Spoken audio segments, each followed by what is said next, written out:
Welcome back, Whistle Watchers. This week we are in Paris, which is one of Emirates' destinations.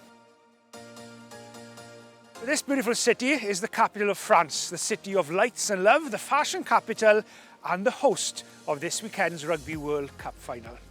We'll be answering your Emirates fans' questions, the Whistle Stop tour, and of course, Whistle Watch. All to come.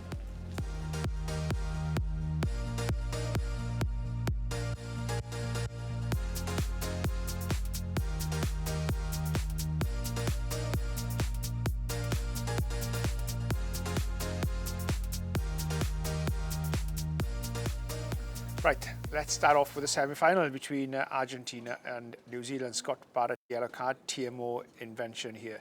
Now, no matter how straightforward you may think it looks, sometimes as a referee, when you're really close in on something, you don't see something that may be very obvious to everybody else watching. So what we have here is a good TMO sweep up. So we have Scott Barrett, who's on the ground. If you're on the ground in rugby, remember you are out of the game. And what he does do then, he uses his hands to illegally disrupt that ball. That is cynical, foul play, and therefore a penalty and a yellow card. So the TMO comes in here because he sees that, because the referee doesn't see it at the time, and therefore we have a good, correct outcome of a yellow card to Scott Barrett for cynical play. England, South Africa, woof, what a game. Intense right to the very, very end. Manu Tuilagi penalty. Now, what happens here is something or nothing. So we have an offence taking place. Tuilagi then puts his arm around, not doing very much about it, but it is against the spirit of the game. And what that does, it causes then the South Africans to react, and then everybody gets in, and we have a lot of scuffle, a lot of pushing, a lot of shoving. Something we've seen happen a little bit too often during the World Cup. So the referee here identifies who starts this, even though there's not nothing much in it, and then correctly penalise Tuilagi for starting what looks very, very untidy with a scuffle with everybody in. So good spot by the team there, and dealing with what started the whole scuffle. So in the same game, let's look at Pieter-Steph du Toit. For everybody watching this game, he looks legal. He's on his feet and he's going for the ball. So you've been asking, why was he penalised? Well, you're quite right, he is perfectly legal. It's a perfect jackal. He's on his feet, he attacks the ball, he doesn't use the ground to support his body weight.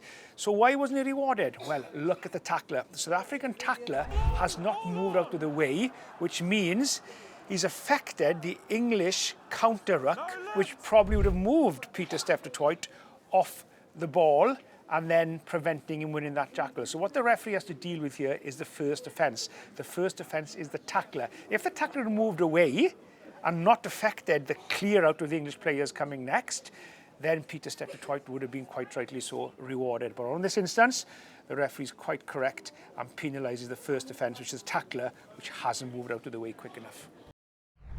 Now, big talking point in that wonderful, exciting and intense game was the last penalty in the scrum. There's a lot of things to look at here.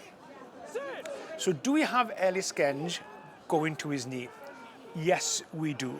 Now what tends to happen, if a player goes to his knee, the referee will deal with that there and then. The referee here decides that Ellis Genge gets back up his feet, so then he continues with a scrum. What happens then next is we have Ellis Genge going across. But also, what some of you have quite rightly highlighted is you have the tight head of South Africa also going across. So what the referee has to deal with here, he has to deal with what he believes is the first offence. So for him, the first offence is the knee on the ground. The South African tight head going across then, for him, is the second offence. So it's one of those very, very, very debatable ones. The only thing I would say, if you are going to penalise a knee on the ground, then you need to penalise it when it happens, not afterwards when something else has happened. It's a little bit like the contact area. There's no point you coming in and penalising the second or the third offence and not penalising the first one.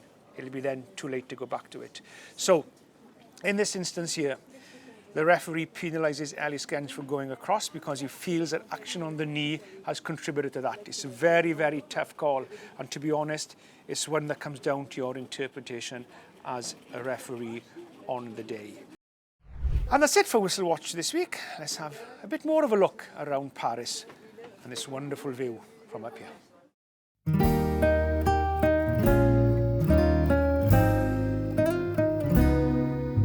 Now, before I answer your Emirates France questions, this street is quite famous for its crepes. I think that's the way you say them. And do you know what? I do fancy giving a crepe a go. I've never tasted one before.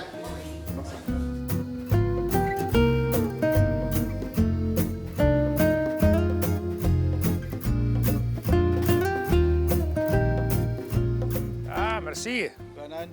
Banana and chocolate. Bon appétit. Bon appetit. Hope there's more banana than this in it.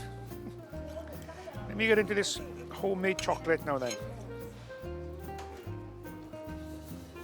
Ooh, that's good. Very good.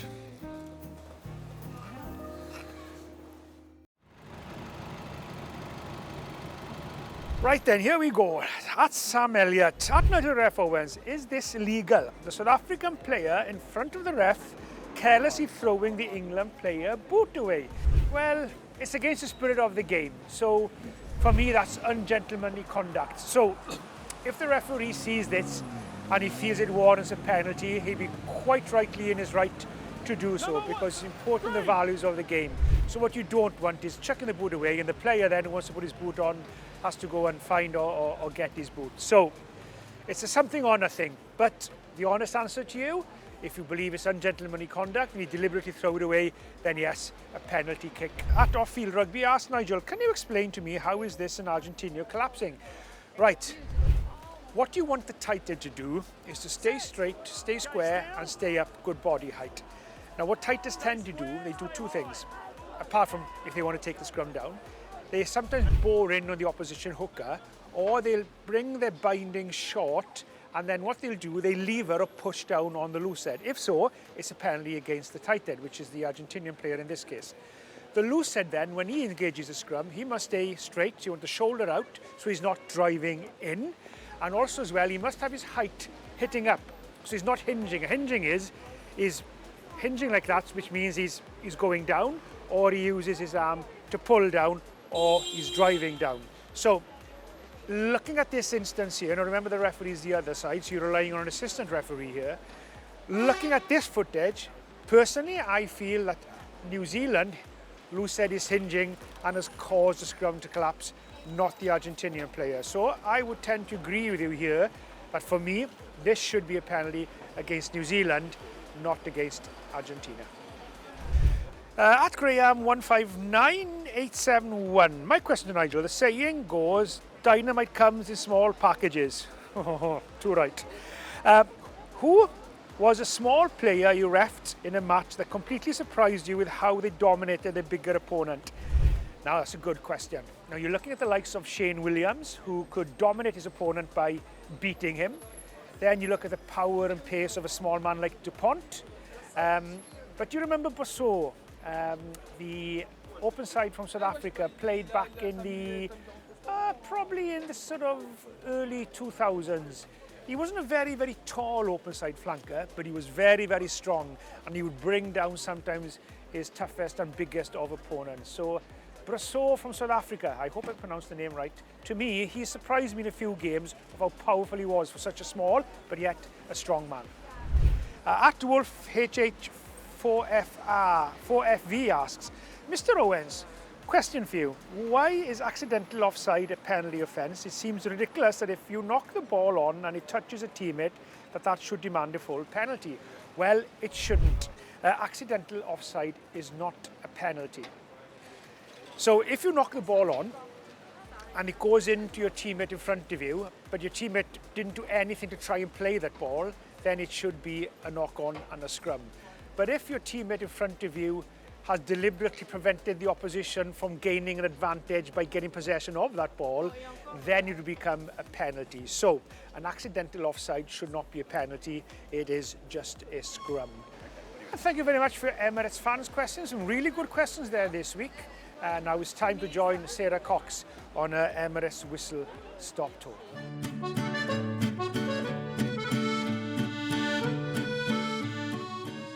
Well, as I'm sitting here on the oldest standing bridge on the Seine in Paris, Pont Neuf, I believe it's called, Sara Cox has been nipping around Paris in a unique way.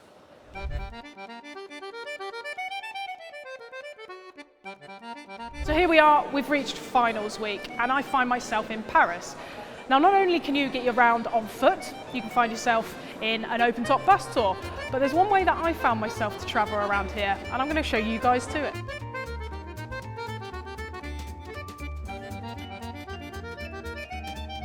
Nice to meet you, I'm Sarah.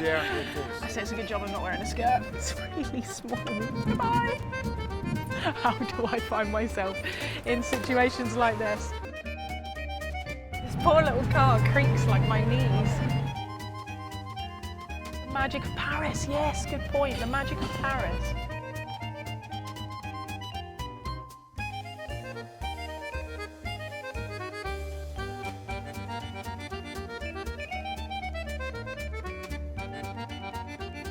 Nigel, this is definitely one for you to give a go if you want to see Paris in a completely different way. See you later.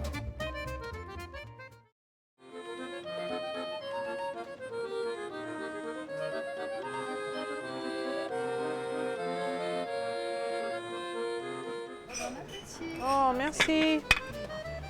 I've got some cured meats, some cheese, some rosé, and then our mate over here, a classic French dish of steak tartare. That's a big fat no-no from me.